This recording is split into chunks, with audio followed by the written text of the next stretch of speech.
Hello friends, आज के video का टॉपिक है डर के आगे जीत है। फ्रेंड्स, इंडिया में हर साल लगभग 15 लाख इंजीनियर जो है वो तैयार होते हैं। और यहाँ पर एक क्वेश्चन मार्क है। क्वेश्चन मार्क ये है फ्रेंड्स, क्या ये सारे के सारे इंजीनियर बनने के लिए ही बने हैं, या इनमें से कोई एक सिंगर भी होगा, किसी के अंदर डांसर की क्वालिटी होगी, किसी के अंदर राइटिंग स्किल्स होंगे। तो मेरे कहने का मतलब ये है, क्या इनका पैशन ही प्रोफेशन है, या पैशन कुछ और है, प्रोफेशन कुछ और है? तो पैशन को हम लोग प्रोफेशन में क्यों नहीं कन्वर्ट कर पाते हैं? पैशन को हम लोग इसलिए प्रोफेशन में नहीं कन्वर्ट कर पाते हैं फ्रेंड्स, वहाँ पे एक जो फियर फैक्टर हमेशा बना रहता है। सपोज़ कीजिए, मतलब इंजीनियरिंग करना एक आसान काम है, और इंजीनियरिंग करके जॉब पाना वो भी एक आसान काम है। लेकिन डांसिंग के फील्ड में करियर को बिल्ड करना ये काफ़ी मुश्किल हो जाता है फ्रेंड्स, है ना। अगर कोई क्रिकेटर बनना चाहता है तो ये फिर काफ़ी मुश्किल हो जाता है। मतलब किसी भी तरह की कोई डिग्री लेकर के लाइफ में कुछ पैसा कमा लेना, 10-20-50 हज़ार रुपये पर मंथ कमा लेना, ये काफ़ी आसान माना जाता है। लेकिन अपने किसी प्रोफेशन को अपने किसी पैशन को अगर कोई प्रोफेशन में कन्वर्ट करना चाहे, अगर राइटिंग स्किल के थ्रू कोई मनी जनरेट करना चाहे, तो ये फिर एक मुश्किल काम हो जाता है। तो क्वेश्चन ये है फ्रेंड्स कि ऐसा क्यों नहीं हो पाता? ऐसा इसलिए हम अपने पैशन को प्रोफेशन में इसलिए नहीं कन्वर्ट कर पाते हैं कि हमेशा एक फियर फैक्टर रहता है कि पता नहीं कि अगर हम उस काम को करेंगे तो उसमें सफलता मिलेगी या नहीं मिलेगी।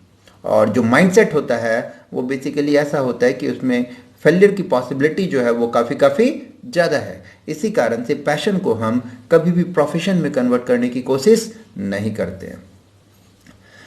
तो इस डर से अब क्वेश्चन ये उठता है फ्रेंड्स कि इस डर को किस तरीके से ओवरकम किया जा सकता है।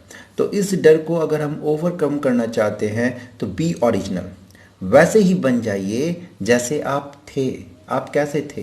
अपने बचपन को याद कीजिए। जब आप बच्चे थे तो पहली दफ़ा जब पहली बार लाइफ में बैक साइड से स्टमक के साइड आए तो आपने क्या किया, आपको अंदाज़ा भी नहीं है।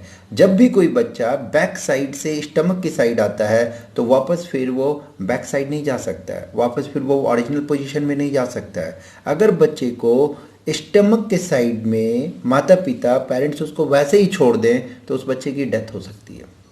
कहने का मतलब है कि लाइफ में जब हमने पहला मूव लिया, जब बैक साइड से स्टमक के साइड आए, तो ये इतना बड़ा रिस्क था कि इसमें हमारी लाइफ भी जा सकती थी। लेकिन इस काम को करने में हमें किसी तरह का कोई डर नहीं था, है ना। इसी तरीके से जब पहली बार हम अपनी लाइफ में अपने पैरों पर खड़ा होते हैं तो पता नहीं कितनी बार गिरते, हजारों बार गिरते हैं। वहाँ भी डर नहीं था, लेकिन हमने उस काम को किया। मतलब एक बार फिर से वहाँ पर भी हमने डर को ओवरकम किया।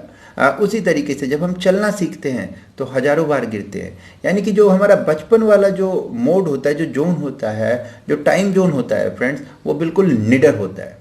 मतलब हम जो भी करते हैं बिल्कुल निडर होकर के करते हैं, डर नाम की कोई चीज़ ही नहीं होती है। लेकिन जैसे ही हम बड़े होते हैं तो हर काम में हमें डर लगने लगता है। जब हम पैशन को प्रोफेशन में कन्वर्ट करने की बात करते हैं तो हमें वहाँ डर लगने लगता है कि कहीं हम फेल ना हो जाए। तो मैं इतना ही कहना चाहूँगा फ्रेंड्स कि डर को अगर हमें ओवरकम करना है तो हमें उसी मेंटालिटी को फिर से एक बार वापस रिगेन करना होगा, है ना। और लाइफ में कम से कम एक बार फ्रेंड्स ऐसी कोशिश करनी चाहिए, चाहे एज 30 ईयर्स हो, 40 ईयर्स हो, 50 ईयर्स हो, अपने पैशन को प्रोफेशन में कन्वर्ट करने की एक कोशिश जो है वो लाइफ में होनी ही चाहिए।